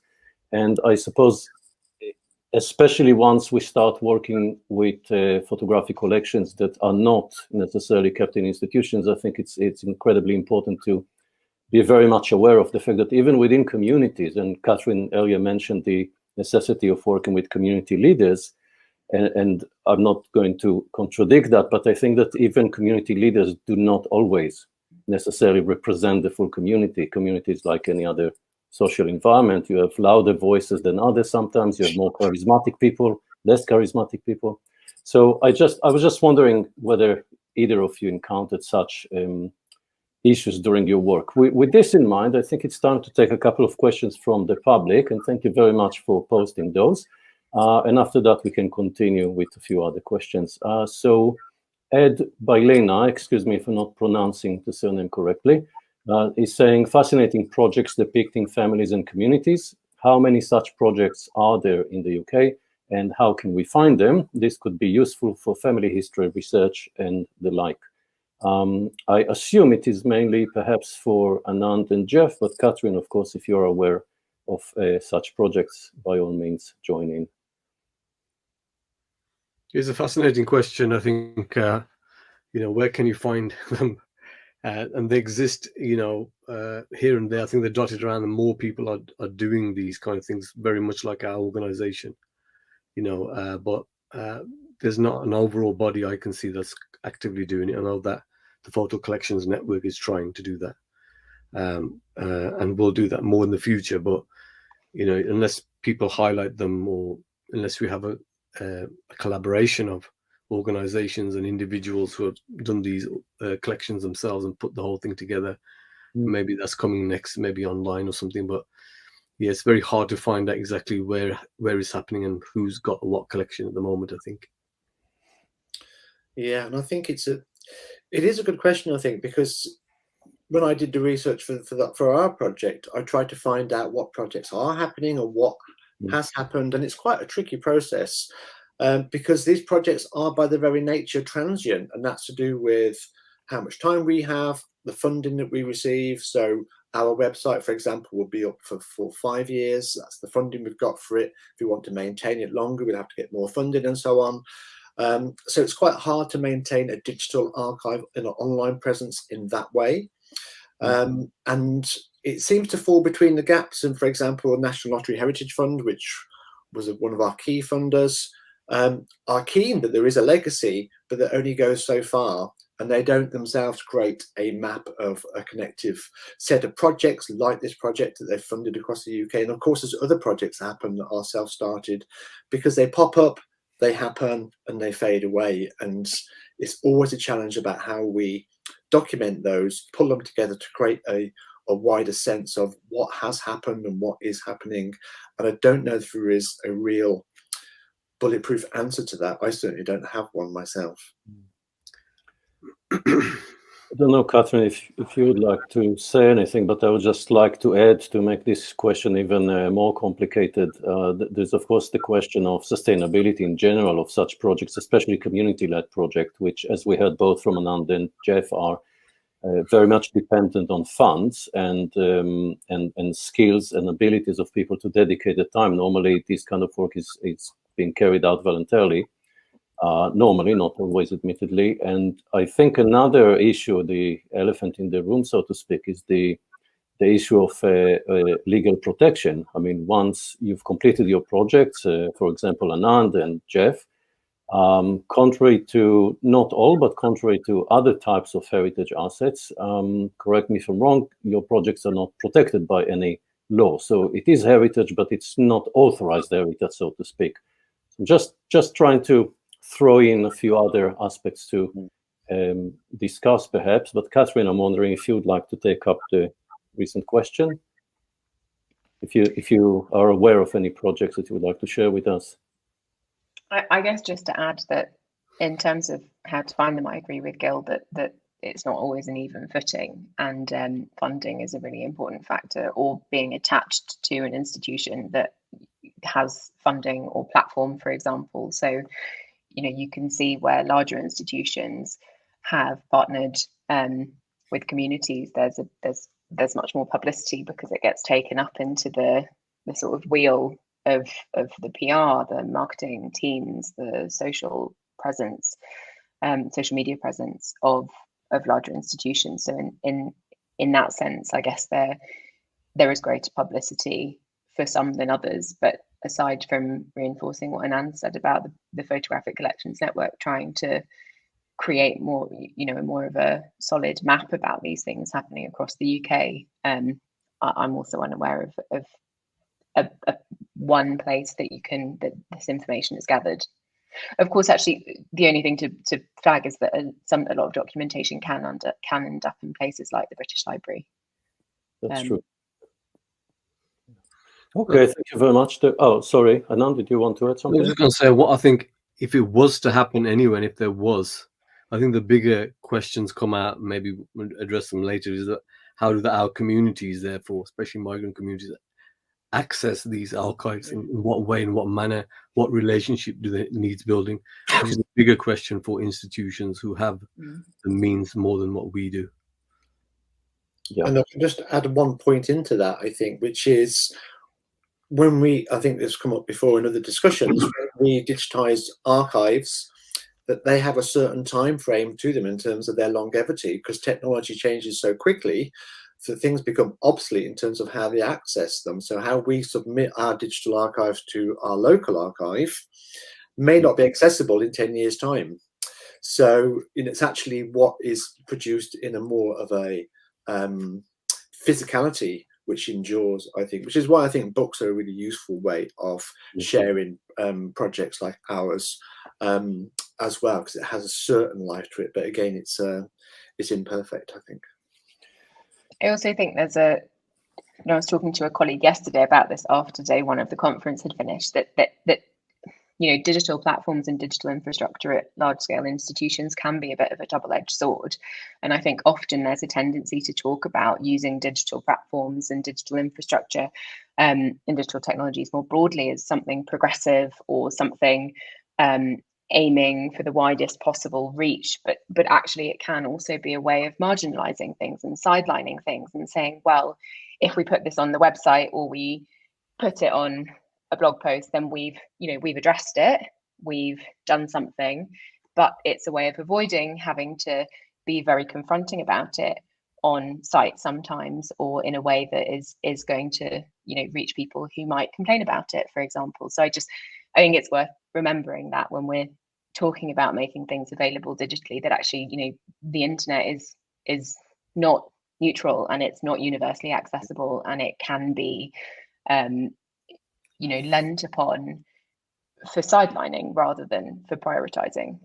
Yeah, that's absolutely the case, and you may be pleased to hear that I've got a question lined up about digital literacy and digital skills and the digital divide more broadly. But before that, we've got another question from a viewer, Jasmine Suleiman. Once again, apologies if I'm not pronouncing names correctly. And Jasmine is asking, how can we responsibly and sensitively engage with and help document the photographic histories of communities for whom privacy is closely guarded, particularly around images of women, and for whom there is a warranted lack of trust in archival institutions? Don't necessarily want to put you on the spot, Katrin, but since you are representing an institution, I suppose partly this question is for you. And Geoff and Anand, of course, if you have any views based on your experience or just in general, by all means, chip in. Would like to start? I'm happy to be put on the spot. I think there are lots of conversations happening across the board about ethics of imagery, and that, again, this approach to digitizing everything is not necessarily as open and inclusive as it appeared to be some years ago. Christo Kafalis, who was the senior national curator of World Cultures and Inclusive Histories at the Trust, who participated yesterday. I mean, her talk touched upon this much more clearly, because she was talking about decisions that are being made to restrict types of imagery online, and she works much more closely around issues of restriction and ethics and repatriation, for example. I think there's absolutely a warranted lack of trust between certain people and large-scale institutions, especially institutions that are built upon imperial histories. And I think that the responsibility is on institutions to demonstrate responsibility and accountability in the ways that we work. And I think that's still very much lacking in many ways, and it's a work in progress. Okay, and yeah, Anand? I wanted to add, so I think in my experience of working with institutions, I won't name them, but there's a dearth. Number one, a lack of effort is there, but it's not want of trying. They have tried to reach those communities, but this is why I set the Black Country Visual Arts up in the first place, was because there's no go-between the communities and the institution, and we really have to grab the bull by the horns. If it's from that community, you just have to take ownership and to do a lot of it yourself. And that's not saying that there's still things lacking, that you can't hold institutions to account, but you kind of have to create something even within your own community to prove its worth. So if obviously there's a huge hurdle, it's a different ball game, I know. Yasmin, with your question in terms of reaching a community like maybe if you're thinking about Muslim women compared to Indian Punjabi women, it's easier, I would say, to get the stories of Indian Punjabi women than women from the Muslim background, because of this, maybe the stigma of sharing the community and even being involved maybe in the arts. I'm not sure, but like I said, there's different degrees of which communities, how much they assimilate and how much they're willing to give. But it's really up to people within that community to take responsibility for sharing those stories, and those that have got some skills. I'm not, as a photographer, I never imagined doing this archive, but now it's taken over my life, kind of thing. I think there needs to be a go-between that establishes something before you can probably hold institutions to great accountability, because 100%, you know, a lot of the people that work in the institution, in my mind, no matter how many times you tell them, you know, there's no diversity in your leadership or workforce, how are you going to represent the community that you live amongst, who's multicultural? You know, how do they see themselves represented in your leadership? You know, because, you know, there's issues of training that community, you know, to take up those jobs, and creating competent people. So, you know, all these are big avenues. I think that's the heart of it for me, in terms of, you know, where we break down this, but it's a long way off. You know, if you look around, you can see it, you know, and, you know, it comes down to, you know, it's an uphill climb is all I can say at this stage. Yeah. So I'm sure that some of you may have something to add, but I would like to just push us forward, so to speak, to move the conversation. And before we take another question from the public, so of course, the conference intends to focus in particular on the question of the digital. What difference does digital make to all these issues that we're discussing in terms of community and participation and inclusion, exclusion, and so on? And one of the issues that has kept coming up throughout my own field work and also in this conversation with regard to communities is the issue of the digital divide.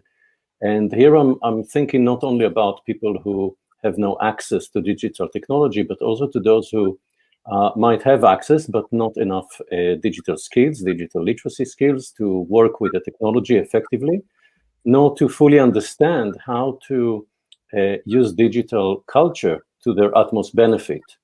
Because it's not just enough to have the skill, you also need to understand the culture, you need to understand the codes, I believe, you need to understand what can work in a digital environment as opposed to what may not work. And this issue, of course, generates so-called digital hierarchies across societies, but it equally leads to inter-community divides, people who can and people who can't partake in digital initiatives. So I'm wondering, especially Geoff and Anand, apologies for putting you on the spot like that, if you can maybe share with us some of your thoughts on the subject of the digital divide, how it might have come up in your work, how it might have affected what ended up featuring in your collections, and the implications to your project more generally. And Katrin, I'm wondering if you may also speak to the issue from an institutional perspective, assuming that, as you mentioned, people who visit the estates are probably one type of community, let's say, but there are many others out there who don't necessarily come to those estates, and people who may or may not have access to the internet, may or may not be able to participate in accessing the online collections, processing them, using them for educational purposes, etc., etc., etc. I mean, it's a massive question. I appreciate that, but I'm wondering if each of you can speak to it one way or another. Should we start? Any volunteers? Sorry, go on, Geoff. So let's start with Geoff. Over to you. Let's start with you. Okay, so the way we use digital technology was really a means of sharing activity and then sharing the stories. But the most important thing for us in terms of working with our communities and the individuals in our communities, and it's also as to the previous question as well, is they have control over how they're represented. Our participants had control over how they're represented, and how their images of themselves and images of their collections are interpreted and contextualized. That's a really important part of that. That's why I think it's one of the key important aspects of what we've been doing. And that's a long, slow burn process. And that also includes language barriers. So we work with people. So we did work with, for example, a Tipton Muslim Community Centre. We employed and trained community workers to record those stories, digitize those stories with people whose English is a second language, to capture what they have to say, and they feel that the project is for them. It's not necessarily just about them, it's actually for them and with them. It's a collaboration. And as to your question about the digital aspect of that, I think for us what was really important is that they have access to all the ways we are sharing those images online, on social media, and they participate fully in how we use it. Of course, we can't legislate for people ripping those off and taking them and sharing them in different contexts. There's nothing we can do about how that works digitally, but it does in terms of the means of sharing and archiving. It's a hand-holding process, and it's a learning process for us as well, a really steep learning process, and I certainly have a lot more to learn. We have a lot more to learn about that as well, I think. So just very, very simple response from me. Very valuable response. Anand, over to you, and then Katrin. Yeah, I think it's the digital divide in my experience has been is 100% generational. You know, the older community aren't wanting to in some cases, or they're not understanding the whole learning curve. It's a slow burn, as Geoff said, you know, to educate them, to show them what has been achieved digitally, but definitely far more beneficial. So the elders got involved with handing out their images for this project because of the time period of mass migration. It's the younger community that then, you know, stoke up the fires online and come to the events and those kinds of things, and they share the images out, you know, amongst other communities in the areas that they grow. Then there's also questions, I think more recently challenging is because most of the community of Indians, Punjabis are largely Sikhs, you know, and our archive has to reflect the majority, you know, because that's the truth, you know. 10% of that 40,000 people, Punjabis in Wolverhampton, are, sorry, so yeah, so out of that 40,000, mostly they're Punjabis, 2/3, I would say. The rest are Hindus and Muslims and Christians, whatever it might be. As long as they're focused from the Punjab, they're included. And that was the focus. So mostly are Sikhs, but then I think the challenge also comes in that the Sikhs want probably a separate archive to the Punjabi one. That's an issue, you know. So, and these kind of divides will come, you know, just because of people's identity. People want to make clear what their identity is, who they think they are, and they want a distinction away from, you know, the broader sense of the word Punjabi, those kinds of things. But yeah, I think, you know, in simplicity, yeah, that's it for now, my answer. Okay, thank you. And Katrin? I think the question of digital literacy especially is twofold at institutions. I think there's a question of how much digital literacy we have in-house, because that governs the scope and the design of the work that we can do. And I think that has an enormous impact on the ways in which institutional digital presence sort of plays out. In terms of our audiences or the people experiencing what we're putting out there,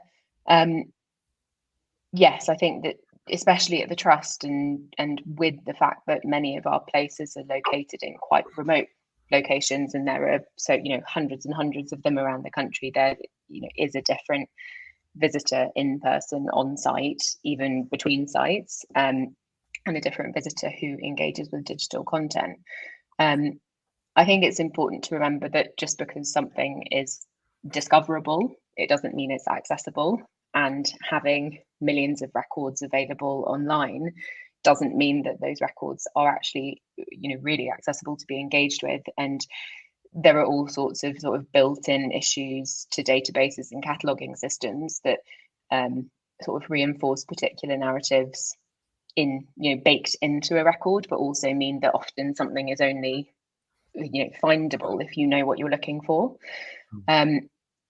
I personally think that, you know, we should be trying to take the issue of digital literacy out of the hands of our visitors and not make it their responsibility in completely.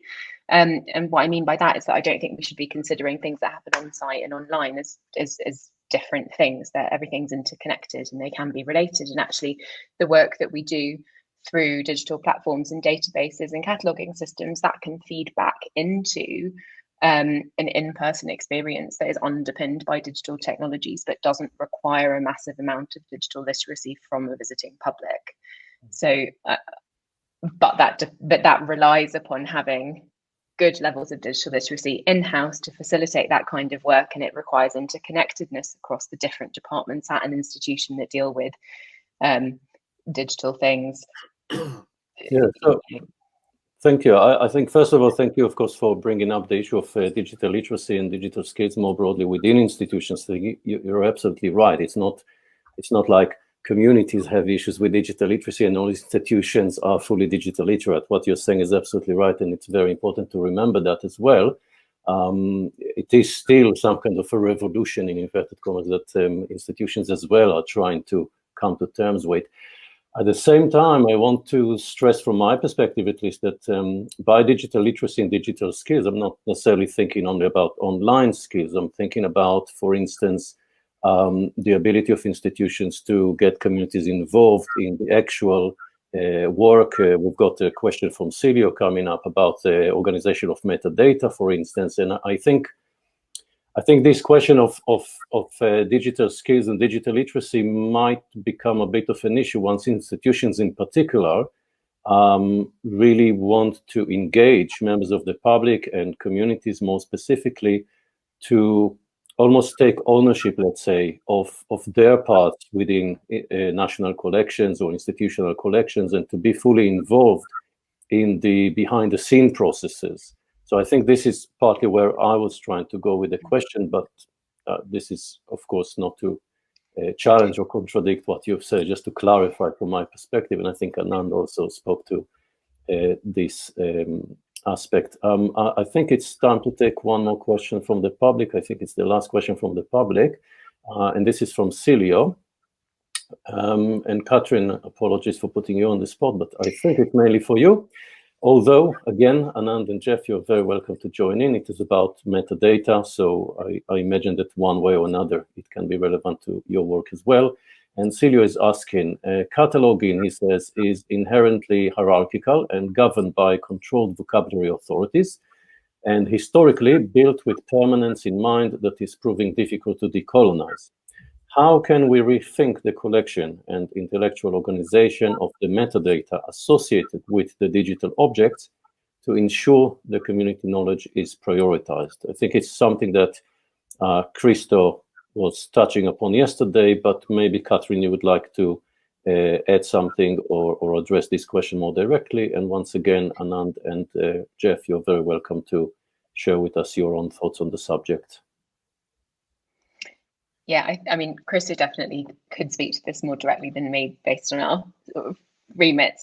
But certainly, I think that there is something in detaching the different functions of a cataloguing system and understanding that things can be treated in different ways. So one function, a very practical function of a cataloguing system, is inventory. And the information that's recorded with that in mind is, where can I find it? What does it look like? If I can't find it, what's the description so that I know what I'm looking for? That kind of thing. And then there's cataloguing on a deeper level that is much more about knowledge, knowledge construction, knowledge transfer, engaging with people who are, attached to your institution, and those two functions aren't always compatible. So I think there's inherently cataloguing fits under classification and categorizations, which we know have long histories of ethnic and anthropological othering. So that's something that needs to be detached from the very framework of a cataloguing system.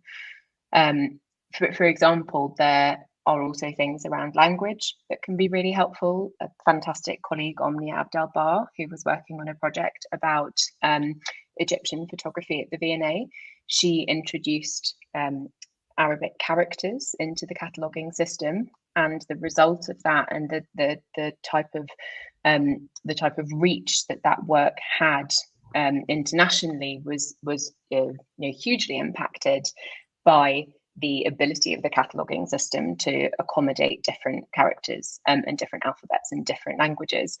So that's one thing that I think can help to unpick the very singular way of recording information that probably underpins most cataloguing systems. But again, I think these questions are being thought about quite hard at a lot of places, and it's just a vastly complicated task to transfer massive numbers of records and to shift the design of systems and databases without losing information that currently exists in them. And it's something I think that takes a lot of time to technically figure out.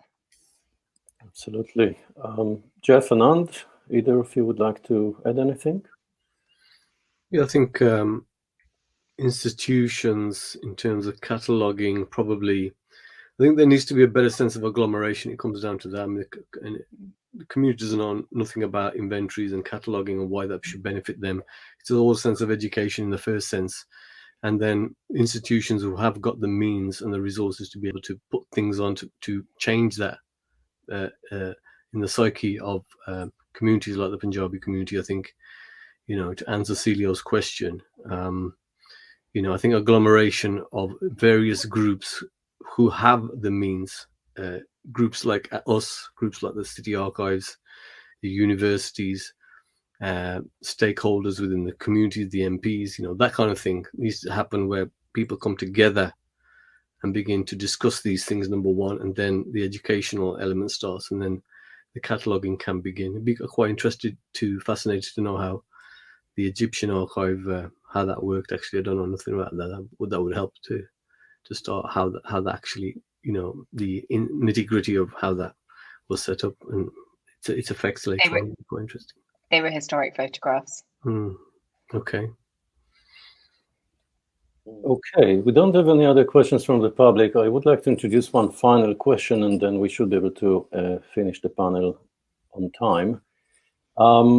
Many of the questions and many of the issues that we discussed today are, of course, not necessarily digital native. I mean, we are taking into the digital world quite a lot of issues, problems, challenges, difficulties, and so on that we already encountered elsewhere before the digital era, so to speak. And I want to talk a little bit about this notion of nostalgia, basically. This is where I'm going with this question. So I'm wondering if either of you can say something about how we might be able to use digital technology in such a way that the photographs in your projects, for instance, and Geoff, don't end up performing as nostalgic images, but that they do in fact serve the purpose of heritage recording and safeguarding, that they actually help communities and even the nation, I don't know, depending on the audience, of course,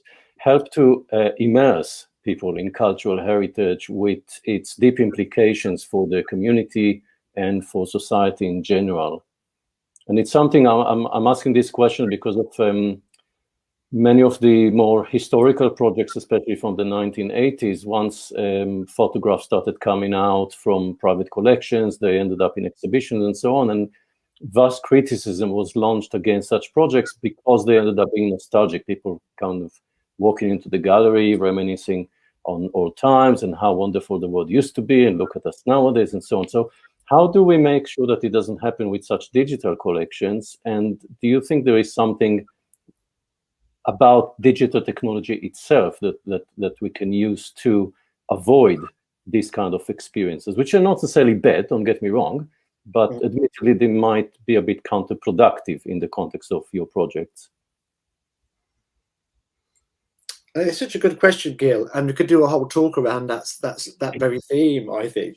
But just to say very, very briefly, I think, we talked a lot about nostalgia in our project. We talked a lot about sentimentality, both with the restrictions around it and the positive things about it as well. Sentimentality and nostalgia have positive, how people positively regard the photographs, we positively regard memory and history and sense of change and connection to a place.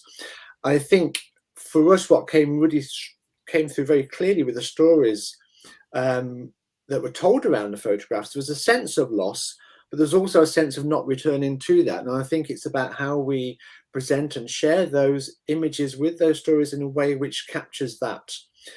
We can learn from the past. We can learn from things that were done differently. The whole story of social democracy, where we're all in this country together with each other, for each other, although again, that's highly stylized on one level, had resonance for people where today's society is very different and fragmented. There's a sense that there is a loss of actually what is our world about now. How do we have coherence to it? And I think that in terms of the stories and the photographs that we work with, we want to present that, yes, it is complex how we talk about the past and the lives that are contained in these photographs, but we don't want to go back there. It's about how do we learn to bring that into the present and how we talk about who we are as communities and individuals and society now. It's a hugely interesting topic, and that's just touched the iceberg for me. Yeah, no, I absolutely agree. Anand, I'll be very interested to hear if you can speak to it, especially because I think it's fair to say that your collection is quite different in that it doesn't necessarily always bring nice memories to mind. Yeah, So I think even as photographers, when we initially started collecting, we obviously went for the aesthetics and all the other stuff, and it was a learning curve about what archive and what information that you want to keep. But I think we readdressed the initial fact that there's no single image kept anywhere of the Punjabi community by collecting 2,000, so many. But I think the thing that we really need to build in is to the narrative behind the images. You know, more detail needs to be shared about that reveals the history behind the photographs and why those things were important. They are just as important to me, I think, now more than ever before. So somehow narrative, oral history needs to go hand in hand with these images, that people can really begin to understand their history, what happened, you know, even through family albums. You know, it doesn't matter what they were wearing, say the work clothes or what it was like then is attached to that. So I think in simplicity is to say we need to get narrative hand in hand with the images to share for the future preservation of what those images mean, and dissuade people from just nostalgic. I mean, to say, you know, this was the good old days. We want to get away from saying that. It's not always good to say that. I think, you know, it's also about the future. You know, with acknowledging the past. You know, where is it, we as a community, where are we going now that we have this evidence of what we were like when we came here, how things were. I think we need more narrative to go with the images. Thank you. And Katrin, sorry that you have to wear the institutional hat in this question, but in a time of decolonization in particular, I think nostalgia can be very dangerous in a national context, needless to explain why, I believe. I'm wondering if you can answer the question. I mean, nostalgia is certainly a politicized idea, and often large scale political rhetoric can really benefit from constructing certain things as nostalgic and fueling narratives of nostalgia.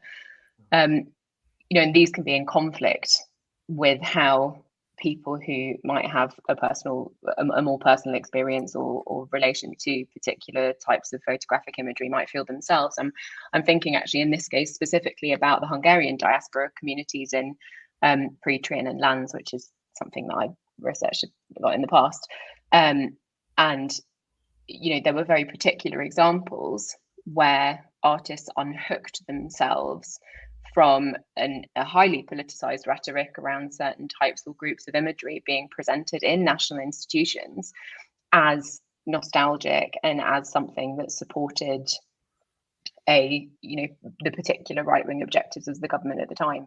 But artists themselves and people who participated in projects over many decades with those artists really felt strongly that that wasn't the case. And, there have been conflicts and very intentional unhooking and removing oneself from those narratives by, for example, things like turning down funding grants and turning down memberships in certain organizations that come with salaries, for example. Well, panelists, colleagues, friends, thank you so much for this fascinating discussion. I'm sure that we can continue this conversation many more times. As Geoff mentioned, especially the subject of nostalgia is something that there's definitely much more to say about, no doubt. So I'd like to thank all three of you, Anand, Geoff, Katrin, for your fantastic presentations, really thought-provoking. I am sure that our viewers on the other side of the screen think the same. And now I would just like to bring this session to an end by indicating that we're going to take now 2-hour break until 1 p.m. UK time.